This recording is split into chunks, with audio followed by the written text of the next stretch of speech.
Alhamdulillah. Oke, Bang Roy. Ya, yuk. Hari ini saya bicara khusus gimana, Bang?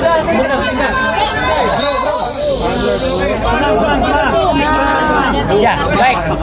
Ya, jadi alhamdulillah. Ya. Bismillahirrahmanirrahim. Assalamualaikum warahmatullahi wabarakatuh. Ya, setelah tadi rekan-rekan semua mendengarkan dari RT, ya, dari Dr. Ismon dan juga dari Dr. Tifa. Ya, kami bertiga RRT memang nanti akan menyampaikan beberapa hal, ya, terutama tadi yang sudah disampaikan oleh Dr. Tifa dan juga Dr. Ismon, dan intinya nanti akan saya sampaikan adalah sebagai berikut. Ya, intinya ini. Jadi intinya adalah kita akan menyanggah seperti tadi disampaikan oleh Dr. Ismon. Kenapa kami ini ditersangkakan dengan dua pasal yang sangat berat, yaitu pasal 32 dan 35 Undang-Undang ITE, yang mana ironisnya saya selaku pembuat pasal itu dulunya itu tersenyum aja. Ini penyidik ini dapat masukan yang sangat tidak jelas, dapat bisikan-bisikan jahat yang mana ada orang yang hanya membaca Undang-Undang ITE tapi tidak mengerti maknanya. Intinya begini, kami nanti akan sampaikan bahwa persoalan ini dimulai dari awalnya ada dari mana. Orang yang membuat persoalan ini jadi gaduh adalah orang yang causa prima atau penyebab pertamanya adalah Joko Widodo sendiri, yang pada tahun 2013, tepatnya tanggal 28 Juni, bertempat di salah satu kampus, dia mengaku dengan sendirinya bahwa IP dia tidak ada 2 atau kurang dari 2, dan itu tidak pernah diralat sampai dengan sekarang, dan itu selalu kita mendengar berbeda-beda. Pada saat gelar perkara di Mabes Polri, kita mendengar data katanya IP-nya ada yang bilang 3,5, ada yang IP-nya 2,5 dan lain sebagainya. Dan terakhir kita bilang rektor sini mengatakan IP-nya 2,5 atau lebih sedikit, atau standarnya minimal 2,5. Ini kan aneh. Jadi dialah, kalau mau ditanya siapa menyebab gaduh, dialah yang penyebab gaduh. Kemudian apa? Persoalan ini dimulai dari ketika kemudian disebabkan oleh karena dilakukannya pasal 32 dan 35. Secara detail pasal 32 dan 35 di Undang-Undang ITE ada di sini. Intinya apa? Pasal ini digunakan sebenarnya kalau ada orang merekayasa barang bukti atau dokumen elektronik, mengunggah, memposting tanpa sengaja, membuat rekayasa atas barang bukti itu, menambah, mengurangi dan lain sebagainya. Pasal 35 ada orang yang kemudian membuat barang bukti elektronik yang tadinya tidak asli kemudian dibuat asli. Nah ini kan lucu. Kalau kami dikenakan pasal 35, berarti memang barang elektroniknya itu tidak asli. Kemudian kami disangkakan membuat itu asli. Ini kan aneh ya. Jadi makanya kami nanti akan men-challenge ya, seperti kata Dr. Ismon tadi, akan men-challenge digunakannya pasal 32-35. Kenapa ini perlu? Karena ada beberapa peristiwa sebelumnya. Peristiwa pada tahun 2022, ketika Dr. Sigit Sunarta ini sah, dia adalah dekan Fakultas Kehutanan. Dia menunjukkan fotokopi di Fakultas Kehutanan. Oke, dia tidak layak atau dia sah-sah saja karena memang dia punya kapasitas dan juga untuk menunjukkan yang ditunjukkan hanya kopinya. Nah, menariknya pada tanggal 1 April 2025, seorang kader Partai Gajah, cocok Gajah, nggak punya ijazah, ya, itu namanya Dian Sandi Utama, memposting pada tanggal 1 April dengan dia mengatakan, buat kalian supaya tenang lebarannya, ini saya posting yang asli. Ini asli, dia bilang gitu. Padahal sebenarnya ini tidak asli. Kenapa? Bahkan dia layak digunakan di pasal 32. Satu, dia belum minta izin kepada orang yang katanya punya ijazah ini. Dia baru minta izin setelah dia posting. Yang kedua, dia membuat ijazah ini berbeda. Teman lihat, apa bedanya? Nggak ada ijazah Universitas Gadjah Mada yang kita banggakan bentuknya trapesium atau mencas-mencas kayak gini. Ijazah itu bentuknya bagus, tidak kemudian miring kanan kiri kayak gini. Berarti Dian Sandilah yang sebenarnya kalau Polda Metro Jaya ini jujur dan objektif, dia harus kena sesuai dengan laporan Profesor Yusuf Hanuk.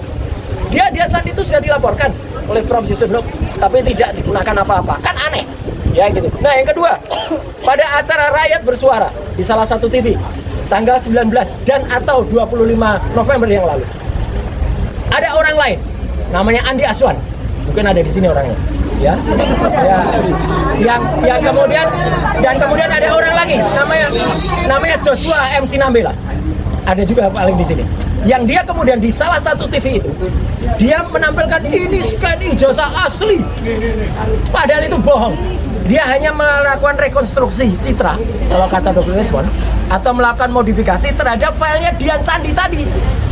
Jadi jelas ini filenya sama, hanya direkayasa.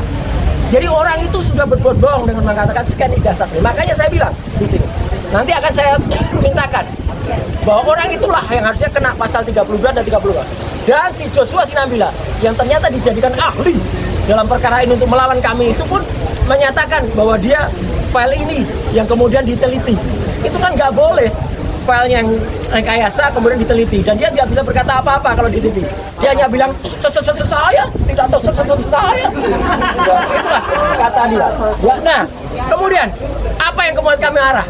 Harusnya Polda Metro Jaya atau UGM berkeberatan dan laporkan dia. Karena UGM yang tadinya punya logo yang sangat bagus, logo Ski 5, itu logo itu buatan Pak RJ Katamsi, seorang seniman dari ASRI atau Akademi Seni Rupa Indonesia, dosen ISI, pada awal UGM, kemudian disempurnakan tahun 92, itu dibuat kacau, dibuat dalam bahasa Jawa rusak. Karena apa? Karena logonya itu kemudian ditarik-tarik ke kanan kiri, sehingga dalam bahasa Jawa ini disebut logo UGM menjadi pating pletot. Kenapa pating pletot? Lihat ya, ini ada logo yang asli, yang saya katakan ini bentuknya sudah berbeda, menjadi perot logo UGM. Kan parah sekali logo UGM yang sangat kita banggakan, yang sebentar lagi akan merayakan Dies Natalis ke-76, kemudian dibuat rusak ya dengan file yang miliknya yang ditampilkan oleh si Andi Aswan dan juga Joshua Sinambela. Dan pemotongan ini berarti sebelumnya sudah sempat disampaikan di layar TV dan kemudian belum saya sampaikan di sini. Berarti ini baru di sini baru pada gelar perkara. Berarti jadi, penambahan ya? Penambahan. Nah, jadi logo itu pun apa yang diunggah oleh Andi Aswan dan Joshua itu pun kita analisis pakai histogram. Ternyata ini sama filenya dengan punyanya Dian Sandi. Berarti ini rekayasa. Orang itu jelas harus kena pasal 32 dan 35 karena dia membuat seolah-olah ini asli. Andi Aswan mengatakan ini file scan asli. Masuk pasal 35 karena 35 membuat barang yang palsu menjadi asli atau menjadi identik. Karena tambahannya ada berapa banyak? Nanti ada, lihat aja sebentar ya Kak ya. Kemudian ini setelah saya lakukan analisis ELA, error level analysis. Ya, panjang. Kemudian nah, oke, saya persingkat. Kemudian kalau teman-teman tahu ijazah UGM asli itu kayak apa? Kayak gini nih. Ini ijazah yang benar tahun 85. Kehutanan UGM. Berarti ijazah yang tahunnya sama dengan kelulusan Joko Widodo. Bahkan ini sebulan sebelumnya, beberapa bulan. Jadi artinya ijazah ini sudah sempurna.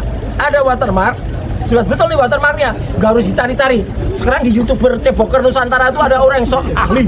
Ini dicari-cari kotoran kayak gitu kok dibilang watermark. Ada juga embossnya, jelas betul nih embossnya kelihatan. Jadi yang asli itu ada lintasan stempelnya kelihatan tuh, lintasan stempelnya kelihatan tuh. Gak usah dijelas-jelaskan aja, lintasan stempelnya kelihatan. Ada watermark, ada logo yang simetris. Ini kan logonya simetris nih, indah nih logo UGM. Nah, jadi artinya apa yang kami sampaikan nanti di dalam itu adalah menegaskan kembali bahwa ya kalau ini dianalisa dengan luminant gradient, logo yang ijazah yang dikatakan asli oleh Dian Sandi, dikatakan asli oleh Andi Aswan, oleh Joshua Sinambela itu adalah tidak benar, itu adalah palsu. Jadi artinya sekali lagi kami menegaskan dengan perbandingan yang dulu pernah juga kami ingatkan, karena ini dulu kami tampilkan di Mabes Polri, perbandingan ijazah Jokowi dengan 3 ijazah pembanding lainnya. Ijazahnya Jokowi itu jelas-jelas betul dia tidak identik. Ya, hanya waktu itu saya katakan hanya mencotot. Ya, ini hanya keluar nih, hanya mencotot ini. Dengan ijazah nomor 1115 Wonojiwo, 1116 almarhum Hari Mulyono, 1117 Sri Murtiningsih. Kesimpulannya ya, sebelum kita juga mengatakan sekali lagi, saya Dr. Tifa, Dr. Resmond itu pegang primary evidence. Waktu itu tanggal 15 April 2025 di kampus UGM. Kami memegang skripsi. Dan demi Tuhan, demi Allah, dalam skripsi itu tidak ada lembar pengujiannya. Jadi kalau tiba-tiba ada lawyer mengatakan ada lembar pengujiannya di luar, mana ada skripsi lembar pengujiannya di luar? Jatuh. Tidak ada, itu berarti lembar pengujiannya palsu. Tidak ada. Bahkan nama Profesor Dr. Insinyur Ahmad Sumitro pun waktu di dalam ini namanya masih Dr. Insinyur Ahmad Sumitro. Benar itu, karena itu November 85. Profesor Ahmad Sumitro itu baru dikukuhkan jadi guru besar itu adalah Maret 86. Nggak mungkin 85 sudah disebut profesor. Nah, jadi kami menempelkan nanti ada beberapa kesimpulan. Antara lain apa? Kami sama sekali tidak layak disebut kami merekayasa, mengubah dan lain sebagainya di pasal 32 dan 35 Undang-Undang ITE. Justru ada orang-orang yang seharusnya kena. Siapa dia? Yaitulah Dian Sandi, dialah Andi Aswan, dialah Joshua Sinambela, dan orang-orang lain, para termul itu yang kemudian malah membuat ini direkayasa. Dan kami juga menegaskan beberapa poin yang ada. Jadi intinya itu, kami akan mengingatkan semoga gelar perkara khusus ini benar-benar objektif dengan dukungan doa dan support dari teman-teman semuanya, terutama juga dari teman-teman media. Ya, kami berharap Polda Metro Jaya bisa benar-benar memanfaatkan forum ini untuk memperbaiki citranya. Ya, citra Polda Metro Jaya di tangan Mas, terserah apa yang nanti akan dilakukan oleh Polda Metro Jaya.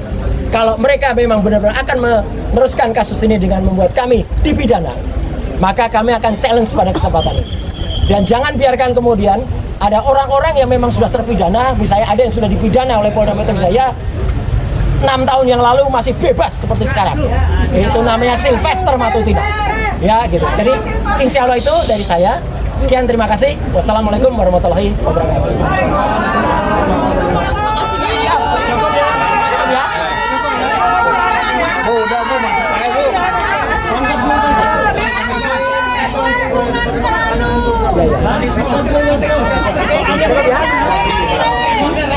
Rekornya berapa? Cukup ya? Oke, terima kasih. Terima kasih semua.